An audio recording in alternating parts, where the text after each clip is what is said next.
waxaan ka tacsiinayaa dhammaan dadka karoonuhu dilay ee walaalaheena oo adduunyada daafaheeda uu ku laayay iyaga iyo wax alla wixii kale oo dhan Allah u naxariisto waxaan u mahadcelinayaa VOA-da run ahaan oo barnaamijka soo qabanqaabisay karoone dib weyn ayuu u keenay dadka muslimiinta ah markii cumradii istaagtay kacbadii la xidhay masjidka nabiga la xidhay masaajidda caalamka ku taalaana badankoodii la xidhay dhibaato weyn ayuu meeshaas ka keenay run ahaan dadkeena banaanka ku nool gaar ahaan America iyo Europe iyo Australia dhaawac weyn baa meesha ka soo gaaray ama dhimasho ha ahaado ama dhulalkii ay isku arki jireen iyo masaajidoodii oo intay kari waanahaato waa arrin xanuunkeeda leh cibaadada masjidka iyo taxadarka aan isfarayno labaduba waxay ka yimaadeen diinteena waa inaan isu dheelitirno mar walba oo diinteenu sida ay u dhaqmayso iyo sidan caalamku uu sheegayo hadda way iswada leedahay Dr. Ali dadka qaarkiis oo xitaa ay culimo ku jirto ayaa aaminsan in cudurka coronavirus uusan ku dhicin dadka muslimka ah taasoo aanan sax ahayn arintaasi maxaad ka dhihi lahayd dad ku naalooday oo ku faraxsan in cudurkani uu ka dilaacay dalal markaas ay waxay ku celin jireen gaala loo soo diray karoone kuwaas jawaab adag ayuu siiyay oo kumanaan muslim ah ayaa sababta ku dhimatay oo Soomaali ay kamid tahay Allah u naxariisto waxaan aniguna markaan saair intaan yaabay waxaan ku iri wadaadow sidaad garan waxay kugu soo degin warqaloocan iyo been waxba aan runka ahayn dadka laguma waanshay ka waantow waxaad fidin Dr. Ali waxa kaabiga nagu soo haysa bishii barakeysneed ee Ramadaan bishanina waxay gaar la tahay cibaadooyinka kala duwan sida soonka salaadaha salaadii taraawiixda iyo wixii la mid ah waxaan la soconaa in masaajidadii iyo goobihii cibaadooyinka inta badan dunida muslimka ay u xiran yihiin coronavirus dartii marka sidee uga haboon oo ay muslimiinta u cibaadeysan karaan xilligan adag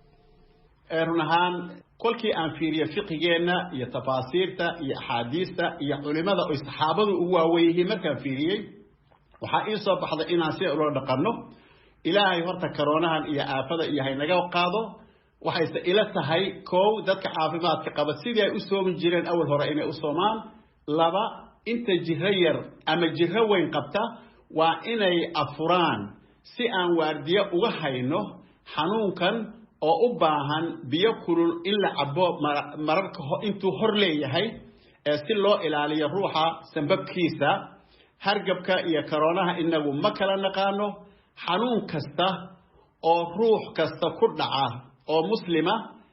wuxuu ina siinayaa diintu waxay ina siisay in si fiican loo afuri karo hadduu xanuunkaas yar yahay iyo hadduu weyn yahay waa isku mid waa inaad dareento inaad xanuunsanayso diintuna ay ruqsa ku siisay ruqsadaana waxaa la rabaa inaan la diidin oo ilaahay laga aqbalo sidaasuna ilaahay xadiis qudsi ku yiri saddex waxa weeye taraawiixdu waajib ruux muslima kuma aha in guriga lagu tukada ayaa la rabaa way fiican tahay waa cibaado aad u wanaagsan midda afraad waxaa la rabaa salaada jamaacada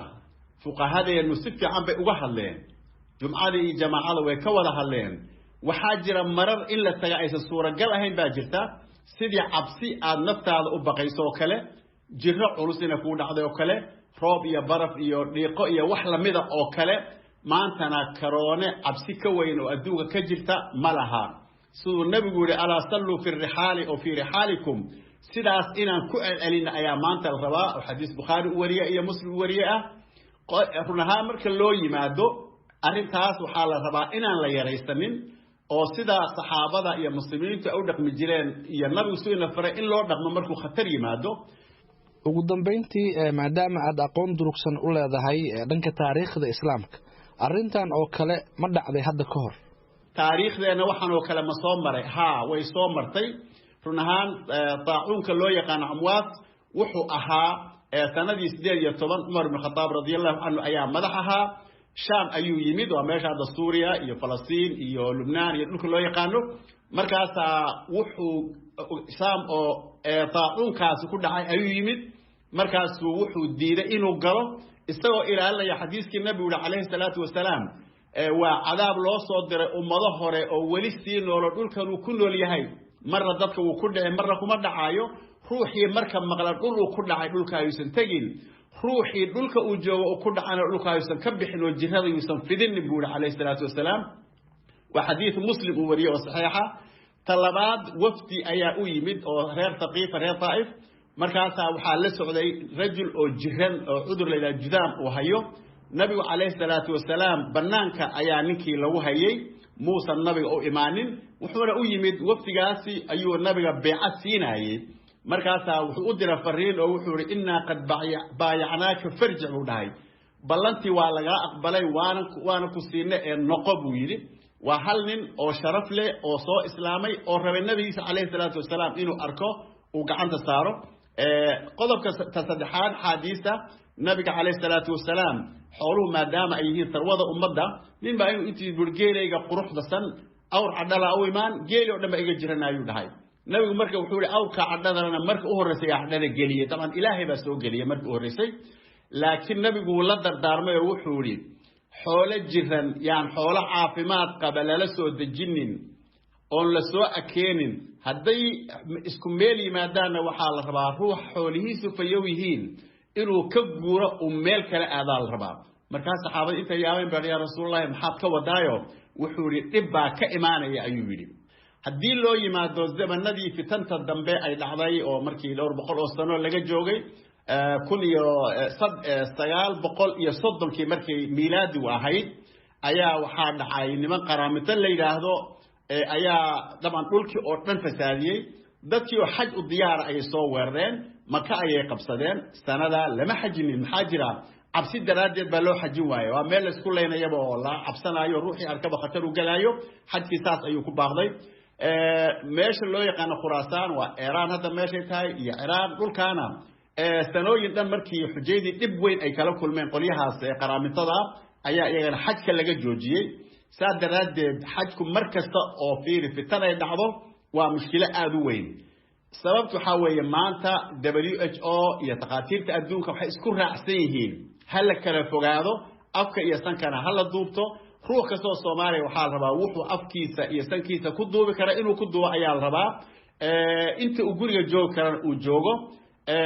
إلهينا وإسكبري أيال ربا محان كفا إذي سنة مركزة وحان كفا إذي سنة دينت إسلامك وحي أتمد بنا آدم كمثل حديثة صلاة iyo soonka iyo xajka iyo zakada ayaa marka la soo islaam ugu soo horeeya intaas iyada haday ka hortimaado ruuxa naftiisa ayaa laga soo horeysiinaya salaadii dib ay aadi soonkii dib u aadi saadaradeed hatta shahaadada hadii inta lagu qabto lagu dhaga gaalnimo waa inaad gaalowdo ayaa quraanku wuxuu yiri ha waa inuu xal rabaa naftiisa badbaadiyo ila waan gaalowiyaan la idilin baa rabaa سادرات بين آدم كان لوسو دجي إن أمريكا دمانتين إلالينو عافماتكينا سي إلهي آنو سي عابنو أو عرورتين إيا نبتين إيا ترنكين أسي صعودو أو مساجدين أو عمراتو ذاتك أقبضا إلا إن قادين كروا إلا إسكود دايو إلهي إنتي لما تنهون حريستو إنت ما أنت وهيانا الله كعافيو ذاتكونا إلا إسكوكا الميان بان إسكوك نهاي أو روح وليبا قرابديسا يساحب بدي وحو تركرا وغترو انتاس ايام كسو كوبايا والسلام عليكم ورحمة الله وبركاته